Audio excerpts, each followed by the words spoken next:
have to say, Van, here we are in the joy of the Culloden Hotel in sumptuous surroundings. Two only boys. What can we do?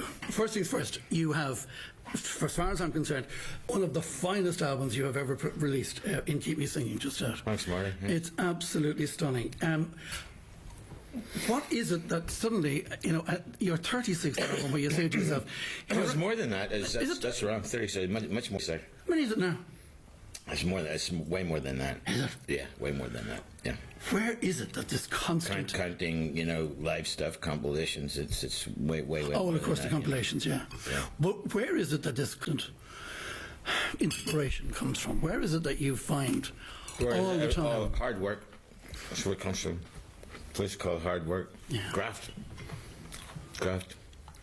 And do you find that, because you're well able to go away from whatever it is you're doing? Well, you can't, as a friend of mine said a while back, you can't wait on divine inspiration because it might never happen. So it's just like any job, you have to make it happen, like any job. Yeah, and yet you often say the music comes through you. I'm not really sure about that. I said that when I was much younger. See, that's the problem. I said things in interviews years ago that I would question now. I that was what I was bang into then, but I wouldn't now. You wouldn't now? No. Yeah. No. And it is about taking yourself away from everything and letting the well, at the minute, right now it comes, in various guises, but it comes from all kinds of sources. It can come from conversations, things that you read, books, picking up, and concepts. But you're a voracious reader. You devour stuff. Yeah. Always have. Yeah, like I've gotten titles from books, for instance. So it started with it. Say, for instance, Someone Like You, which you wouldn't really know where that came from, but it actually came from it. There's a title of a book by short stories by Roald Dahl. It's like 4 short stories. It's called Someone Like You. Then there's a story in there called. That's where I got the title. Other ones like Haunts of Ancient Peace that came from the title. You've applied loads of strings on the new album, which is wonderful, and it opens up with "Let It Rhyme," and it just has this whole. It's I don't know what it is. It's a minor chord. It's a beautiful feeling on the album. Again, the sense of this album. You've all manner of styles going on here. Yeah. That's right. Why'd you go that way? That's just the way it formed. Yeah. It's the way it took shape. Really. And did you feel that I can take, like Fiacre Trench comes in and helps you with the strings, but also go down different avenues with this as well, and play games? It's like going down to Bangor, which is great fun. Yeah. You can't get lost. Well, also there's consistency too, because actually Fiacre's actually playing a lot of piano on the tracks as well. Right. So it's also the consistency in the the tracks themselves, as far as musician wise and vibe wise. So not only does he do strings, I think it's on, how many is it? Certainly on the first 4, isn't it? Song 1, 2, 3, 5. So on 5. So not only doing strings on 5, he's also playing keyboard on a lot of it too. Is he? Yeah. And what about working on Don Black?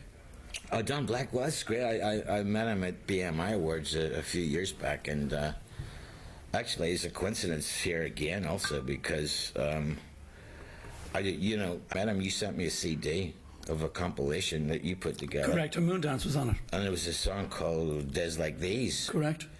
Which is like really strange, because that's about what we're talking about. That song is the same thing, going back. And I wrote a song called Days Like This, so yes. I saw there was a similarity there. And so I just got, we used to go for lunch a few times, and we became friends.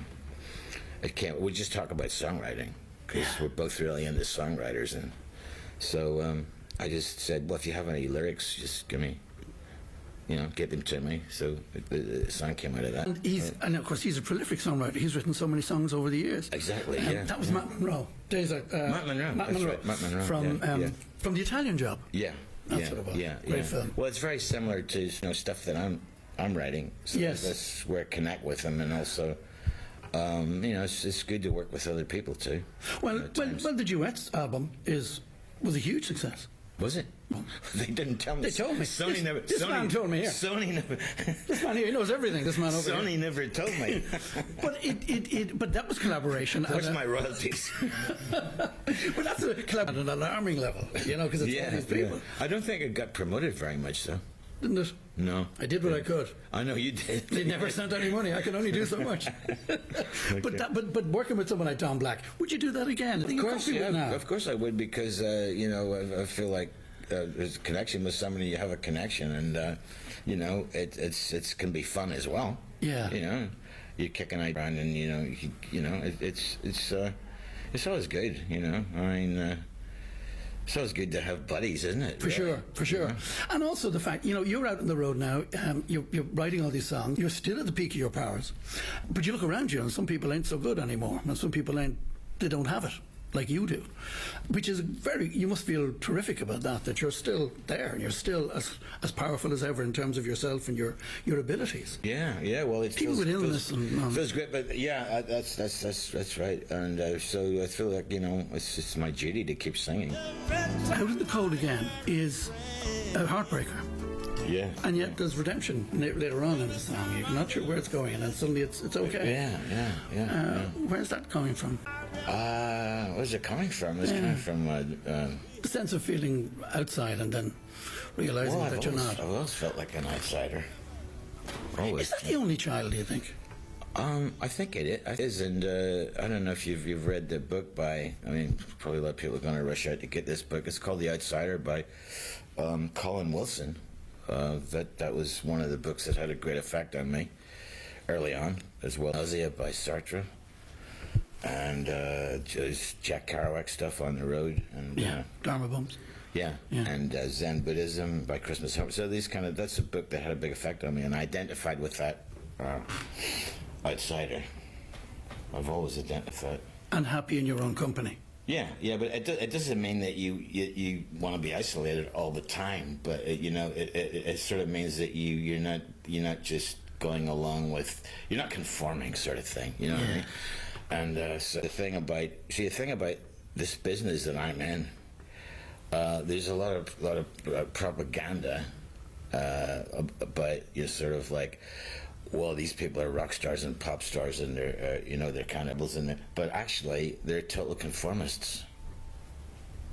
They're total conformists. There aren't, the real rock and roll rebels are from way back a long time ago, like Jerry Lee and Gene Vincent and these kind of people. Yeah. There's no, the names that you can come up with. They're just all conformists. And they're in show business, and this is. But people think that this is, it's all real, but it's not. It's these people are not rebels. They're not nonconformists. They're actually total conformists. So that's what people say to me about, oh yeah, in the music business and blah blah blah, and it's not just me saying this, but I'm not in that club. But I didn't want to be anyway. You don't want to join any club. Yeah, so I'm a nonconformist, but, so that's what they're not saying. Because they don't want to say that because all these other people are conformists. They don't want to give the game away. Do you know what I mean? Yeah. They say this guy, an original, he's actually a real nonconformist, then they're kind of giving the game away by all the other people that are supposedly anti this, anti that, when they're actually totally establishment and total conformists. So that blows the mythology of that one. Yes, it does. You're still an only child like myself, though. Yeah. Well, that might be part of it. But I had a lot of cousins, and sure. There was always a lot of friends and cousins and people in and out. So that's right. Well, it doesn't. It doesn't mean that one is always introverted, because you still have friends and you still do what you do. Yeah. And you still have all that out there. But it does lend itself, when we think about, we talked earlier on about Hindford Street. It still takes us into that and imagining, and the way that your mind was able to draw those pictures, thinking back, going way back as you do, and remembering all those days. Hymns to the Silence, the same thing. That sense of wonder that not always everybody can have, and you have that great gift. So. And God is on Keep Me Singing as well, isn't he? He pops up a few times. Yeah. And he's still important. All of that is still important to you. Oh, absolutely. Are you still searching? I don't think it's searching. It's the journey. Yeah. It's the journey. It's that's what it is, and it's. you're searching until you realize that you don't need to search, and it's all happening now. Yeah. And this, what people are not taught. They're taught that it's going to happen when you get the right job. It's going to happen when you get the wrong relationship. It'll happen, and when you get so much money, then it's going to happen. And it's always a big carrot. So people think it's all everything is the future. So they're kept, on this kind of treadmill about what. But you have to work on yourself to get to the point where it's all happening now. Yeah. There is no past and future. It's just only now. That's all there is. It's always now. Does always now. It's always now. Van, you're an absolute pleasure. I wanted to sit with you like this for so long, and I've thoroughly enjoyed it. I hope you have. Yeah, I have, Marty. It's great. And if I have anything to do with keeping you singing, then we'll be all right. Brilliant. Thanks, Marty. Van, thank you. Thanks.